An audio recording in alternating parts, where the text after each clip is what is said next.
I'd just taken the first sip of my coffee when I spotted a woman in high heels, clutching a clipboard, striding toward my front gate like she was leading a parade. A group of neighbors trailed her, toting lawn chairs as if they were part of some bizarre HOA cult. She halted at my gate, pointed like a general commanding a siege, and declared, "We'll need your key by Monday. We voted it's official." I nearly choked on my drink. What she didn't know was that this wasn't just a gate. It was the front line of her impending legal nightmare. It had started as a peaceful Saturday morning. Birds chirped, the lake gleamed beyond my trees, and for once, no leaf blowers shattered the calm. My house sat on several acres of inherited land far enough from suburban chaos but close enough for the local HOA to get greedy ideas. The lake behind my property was the region's gym, spring-fed, pristine, and accessible only through a few legacy estates like mine. The HOA neighborhood, built years after my family claimed this land, was fenced off from the lake by law and history. They could see it but couldn't touch it, and that drove some of them wild. I'd always been neighborly while VYing, helping tow a stuck car, even donating a generator during a winter blackout. But everything changed when Lisa took over as HOA president. She strutted into the role like she'd been crowned ruler of a small country. Rules multiplied overnight: grass height, curtain colors, even trash can alignment. But it wasn't until that morning, with her posse and clipboard, that I realized how unhinged her power trip had become. "Excuse me," she said, tapping her pin on my gate like it was a doorbell. "We voted. The community agrees your gate is the logical lake access point. You'll need to provide a key for HOA-approved entry by Monday." I blinked. "You want me to hand over the key to my private gate?" "Yes. It's in everyone's best interest. The current path is too long, and your driveway's faster. It's about community efficiency." I sipped my coffee slowly, stifling a laugh. Behind her, one of her minions was setting up a folding chair on my property line. Another had a picnic basket, acting like they'd already won. "Lisa, I'm not in the HOA," I said calmly. "This land is mine.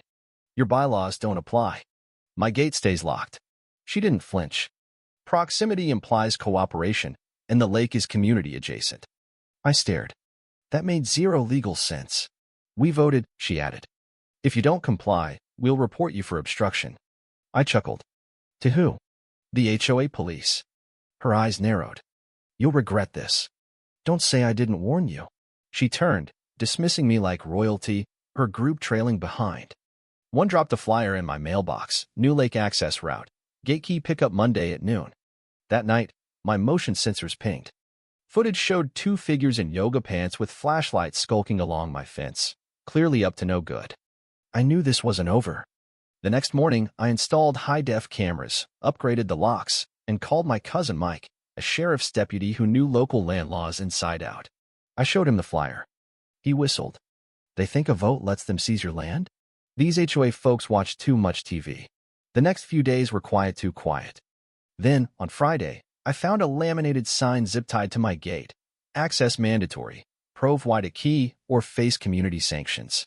I laughed. Sanctions? Were they banning me from potlucks? That weekend, I compiled a report: GPS maps, deed scans, land surveys, HOA boundary documents. I emailed it to my lawyer, copying Mike.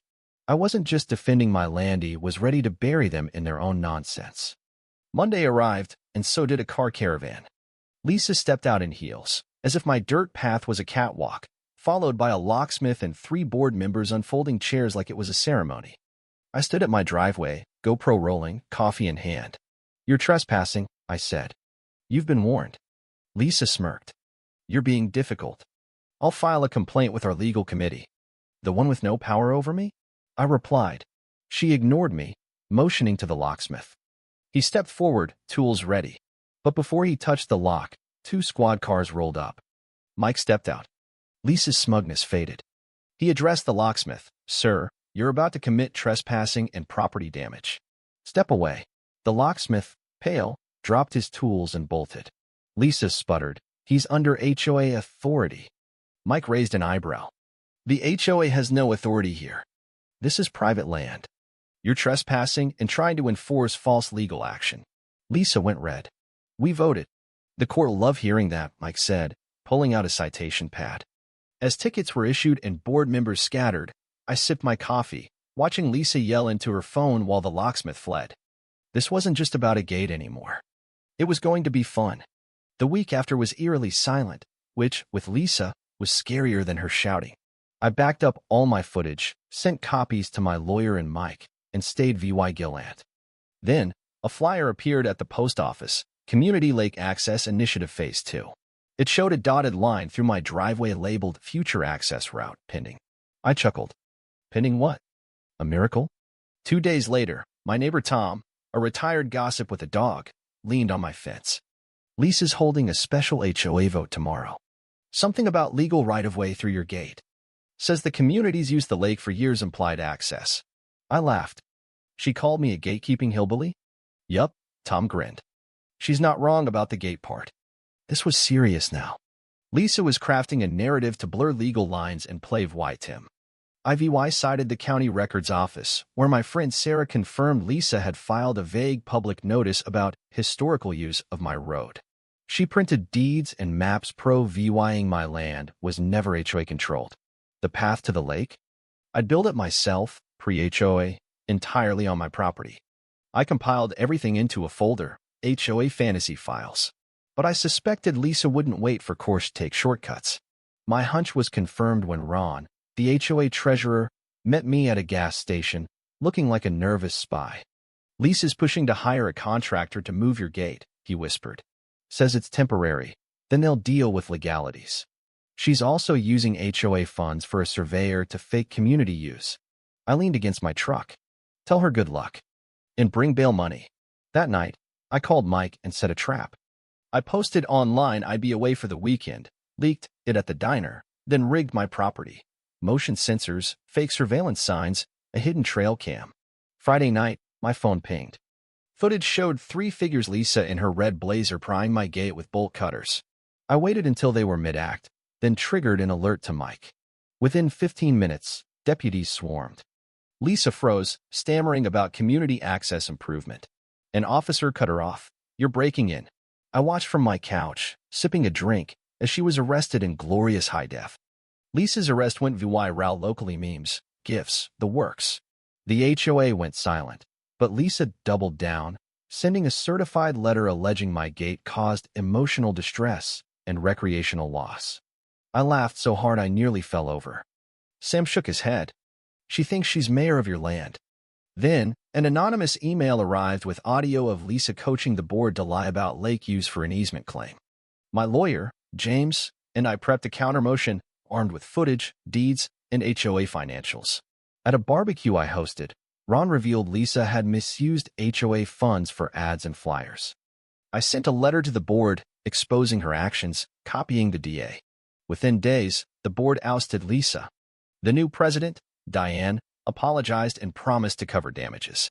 Lisa's house hit the market soon after, with a sharpened note on her sign, "Shortcut denied." But Lisa wasn't done. She sued me for emotional trauma and reputational damage, claiming gravel crunching near my gate triggered her. James called it a nuisance suit. We countered with everything: footage, financials, affid of YTS. In court, Lisa's theatrics complete with a TikTok crew flopped.